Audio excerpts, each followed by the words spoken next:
মধ্যপ্রাচ্যে ক্রমশই জটিল হয়ে উঠছে ভূ রাজনৈতিক পরিস্থিতি। চলমান সংঘাতকে ঘিরে প্রতিদিনই সামনে আসছে নতুন নতুন তথ্য। এবার এক চাঞ্চল্যকর দাবি একটি আমেরিকান সংবাদপত্রে। তাদের একটি প্রতিবেদনে বলা হয়েছে রাশিয়া নাকি ইরানকে মধ্যপ্রাচ্যে মার্কিন সামরিক ঘাঁটি ও যুদ্ধ সরঞ্জামের অবস্থান সংক্রান্ত রিয়েল টাইম গোয়েন্দা তথ্য সরবরাহ করছে। এই তথ্য যদি সত্যি হয় তাহলে তা চলমান সংঘাতের গতিপথে বড় প্রভাব ফেলতে পারে বলে মনে করছেন আন্তর্জাতিক বিশ্লেষকরা। এই প্রতিবেদন অনুযায়ী যুদ্ধের শুরুর পর থেকে রাশিয়া নাকি ইরানকে এমন কিছু গুরুত্বপূর্ণ তথ্য দিচ্ছে যার মাধ্যমে আমেরিকার সামরিক শক্তির গতিবিধি নজরে রাখা সম্ভব হচ্ছে। বিশেষ করে আমেরিকার যুদ্ধজাহাজ, সামরিক বিমান এবং বিভিন্ন সামরিক স্থাপনার অবস্থান সম্পর্কে তথ্য দেওয়া হচ্ছে বলে দাবি করা হয়েছে। সংবাদপত্রটির দাবি, 3 জন আমেরিকান গোয়েন্দা সূত্র এই তথ্য নিশ্চিত করেছেন, যদিও নিরাপত্তার কারণে তাদের নাম প্রকাশ করা হয়নি। এই সূত্রগুলির বক্তব্য অনুযায়ী যুদ্ধ শুরু হওয়ার পর থেকেই এই গোয়েন্দা তথ্য ভাগ করে নেওয়ার কাজ চলছে, ফলে ইরানের পক্ষে আমেরিকান বাহিনীর অবস্থান চিহ্নিত করা অনেক সহজ হয়ে যাচ্ছে। এই সংঘাত শুরু হওয়ার পর থেকেই মধ্যপ্রাচ্যের বিভিন্ন এলাকায় উত্তেজনা দ্রুত বেড়েছে। এই পরিস্থিতিতে যদি সত্যি রাশিয়া ইরানকে সাহায্য করে থাকে তাহলে তা আন্তর্জাতিক রাজনীতিতে নতুন মাত্রা যোগ করতে পারে বলে মনে করা হচ্ছে। কারণ এতে করে একটি আঞ্চলিক সংঘাত ধীরে ধীরে বড় শক্তিগুলির মধ্যে পরোক্ষ প্রতিদ্বন্দ্বিতায় পরিণত হওয়ার সম্ভাবনা তৈরি হয়।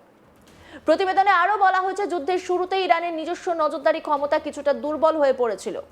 আমেরিকার সামরিক বাহিনীর অবস্থান ট্র্যাক করার ক্ষেত্রে ইরান কিছু সমস্যার মুখে পড়েছিল। সেই অবস্থায় বাইরের সাহায্য তাদের জন্য গুরুত্বপূর্ণ হয়ে ওঠে। আমেরিকার গোয়েন্দা সূত্রের দাবি, রাশিয়ার দেওয়া তথ্য ইরানকে অনেক ক্ষেত্রে সুবিধা করে দিচ্ছে, বিশেষ করে সমুদ্রপথে থাকা আমেরিকান যুদ্ধজাহাজ কিংবা আকাশে টহলরত সামরিক বিমানের গতিবিধি বুঝতে এই তথ্য কাজে লাগাতে পারে। একজন আধিকারিক ওই প্রতিবেদনে বলেছেন, এই গোয়েন্দা সহায়তা সম্ভবত বেশ বিস্তৃত পরিসরে দেওয়া হচ্ছে। তার কথায় এটা দেখে মনে হচ্ছে খুবই সমন্বিত ও বড় ধরনের প্রচেষ্টা। যদিও রাশিয়ার পক্ষ থেকে এই অভিযোগ নিয়ে এখনো সরাসরি কোনো প্রতিক্রিয়া দেওয়া হয়নি, তবে আন্তর্জাতিক পর্যবেক্ষকদের মতে যদি এই তথ্য সত্যি হয় তাহলে তা আমেরিকার জন্য উদ্বেগের কারণ হতে পারে। বিশেষজ্ঞদের মতে সাম্প্রতিক সময়ে ইরানে কিছু হামলা অত্যন্ত নির্ভুল ছিল। সেই হামলাগুলির পিছনে এই গোয়েন্দা তথ্যের ভূমিকা থাকতে পারে বলেও অনেকে মনে করছেন।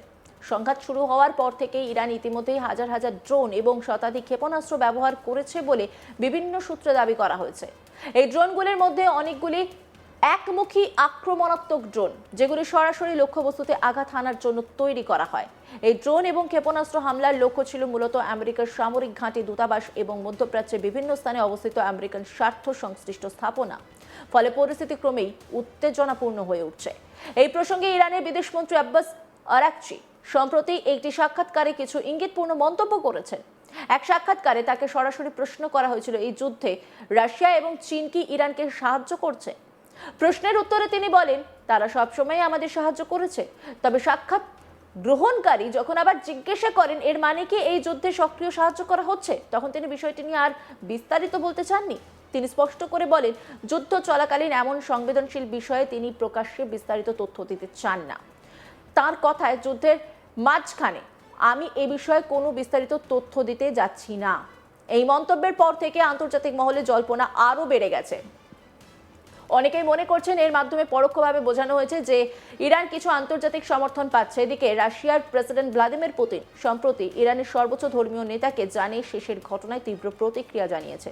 ইরানের সর্বোচ্চ নেতা আয়াতুল্লাহ আলী খামেনিকে জানিয়ে শেষ করার ঘটনাকে তিনি মানবিক নৈতিকতার সমস্ত নিয়মের নির্মম লঙ্ঘন বলে মন্তব্য করেছেন। এই বক্তব্য আন্তর্জাতিক মহলে ব্যাপক আলোড়ন তুলেছে, কারণ এর মাধ্যমে রাশিয়া স্পষ্টভাবে ইরানের পাশে নৈতিক অবস্থান নিচ্ছে বলে অনেকেই মনে করছেন। অন্যদিকে চীনও এই সংঘাত নিয়ে উদ্বেগ প্রকাশ করেছে। চীনের বিদেশমন্ত্রী ওয়াং ই ইসরায়েলের বিদেশমন্ত্রী গিডিয়ন শারের সঙ্গে কথা বলে পরিস্থিতি নিয়ে উদ্বেগ প্রকাশ করেন। তিনি স্পষ্ট করে বলেন, শক্তি প্রয়োগ করে কোনো সমস্যার স্থায়ী সমাধান করা সম্ভব নয়। সব পক্ষকে উত্তেজনা আরও বাড়ানো থেকে বিরত থাকার আহ্বান জানান তিনি। এই সংঘাত ক্রমশ তীব্র হয়ে ওঠার পর রাশিয়া এবং চীন একসঙ্গে জাতিসংঘে জরুরি বৈঠকের দাবি জানায়। দুই দেশেই ইউনাইটেড নেশনস সিকিউরিটি কাউন্সিলের জরুরি বৈঠক ডাকার অনুরোধ জানায়, যাতে আন্তর্জাতিক পর্যায়ে এই পরিস্থিতি নিয়ে আলোচনা করা যায়। তবে এখনো পর্যন্ত রাশিয়া বা চীন কেউই সরাসরি সামরিকভাবে ইরানের পক্ষে হস্তক্ষেপ করার ইঙ্গিত দেয়নি। তারা মূলত কূটনৈতিক স্তরেই তাদের অবস্থান প্রকাশ করছে। আন্তর্জাতিক বিশ্লেষকদের মতে এই মুহূর্তে বড় শক্তিগুলি সরাসরি যুদ্ধে জড়াতে চাইছে না। এরই মধ্যে মধ্যপ্রাচ্যের বিভিন্ন জায়গায় হামলা ও পাল্টা হামলার ঘটনা অব্যাহত রয়েছে। ইসরায়েলের বিমান বাহিনী সম্প্রতি একাধিক আকাশ হামলা চালিয়েছে বলে খবর। এই হামলার লক্ষ্য ছিল ইরান এবং লেবাননের রাজধানীর বিভিন্ন এলাকা। এই বিমান হামলায় বেশ কিছু গুরুত্বপূর্ণ সামরিক পরিকাঠামোকে টার্গেট করা হয়েছে বলে জানা যাচ্ছে, যদিও সব তথ্য এখনো প্রকাশ্যে আসেনি। একই সময় আমেরিকা নৌপথে একটি বড় পদক্ষেপ নিয়েছে বলে খবর। সমুদ্রপথে থাকা একটি ইরানি ড্রোনবাহী জাহাজে হামলা চালানো হয়েছে বলে বিভিন্ন সূত্র দাবি করছে। মনে করা হচ্ছে ইরানের নৌবাহিনীর ড্রোন বহনকারী জাহাজগুলিকে লক্ষ্য করেই ওই অভিযান চালানো হয়েছে, কারণ সাম্প্রতিক সময়ে ড্রোন হামলা ইরানের অন্যতম বড় সামরিক কৌশল হয়ে উঠেছে। এদিকে শুক্রবার ভোরে ইরান নতুন করে পাল্টা হামলা চালায় প্রতিবেশী কয়েকটি দেশে, যেখানে আমেরিকান সেনা মোতায়েন করা ছিল।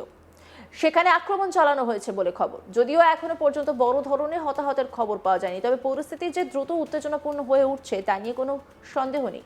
গত এক সপ্তাহ ধরে মধ্যপ্রাচ্যের একাধিক দেশ এই সংঘাতের প্রভাবের মধ্যে রয়েছে। আকাশপথে হামলা, ক্ষেপণাস্ত্র আক্রমণ, ড্রোন হামলা সব মিলিয়ে পুরো অঞ্চল কার্যত যুদ্ধ পরিস্থিতির মধ্যে দিয়ে যাচ্ছে। আন্তর্জাতিক পর্যবেক্ষকদের মতে এই সংঘাত যদি দ্রুত নিয়ন্ত্রণে না আসে তাহলে তা আরও বড় আঞ্চলিক সংঘাত রূপ নিতে পারে। বিশেষ করে যদি বড় শক্তিগুলি প্রত্যক্ষ বা পরোক্ষভাবে আরও বেশি জড়িয়ে পড়ে তাহলে পরিস্থিতি আরও জটিল হয়ে উঠতে পারে।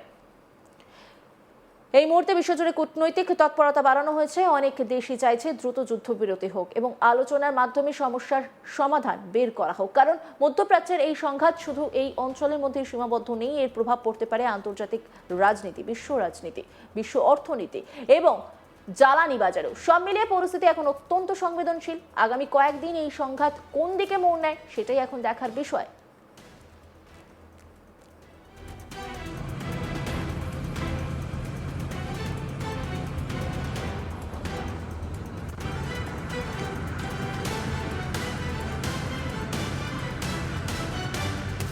শুক্রবার ভোরেতেই আমরা দেখেছিলাম ইরান নতুন করে পাল্টা আক্রমণ চালিয়েছিল প্রতিবেশী কয়েকটি দেশে, যেখানে আমেরিকান সেনা মোতায়েন রয়েছে সেখানে আক্রমণ চালানো হয়েছে বলেও খবর পাওয়া যাচ্ছিল। যদিও এখনো পর্যন্ত বড় ধরনের হতাহতের খবর পাওয়া যায়নি, তবে এই পরিস্থিতির মাঝখানেই জানা যাচ্ছে যে রাশিয়া নাকি তাদের সঙ্গে হাত মিলিয়েছে, এমনটি দাবি করছে আমেরিকা। যদি এর সপক্ষে কিন্তু স্পষ্ট কোনো প্রমাণ পাওয়া যায়নি। ইতিমধ্যে রাশিয়াও কিন্তু কোনো বক্তব্য পেশ করেনি। কূটনৈতিক মহলে আলোচনা হচ্ছে, তবে এই বক্তব্য আমেরিকার তরফ থেকে রাখা হচ্ছে। পরিস্থিতি যে দ্রুত উত্তেজনাপূর্ণ হয়ে উঠছে তা নিয়ে কোনো সন্দেহ নেই। গত এক সপ্তাহ ধরে মধ্যপ্রাচ্যের একাধিক দেশ এই সংঘাতের প্রভাবের মধ্যে রয়েছে।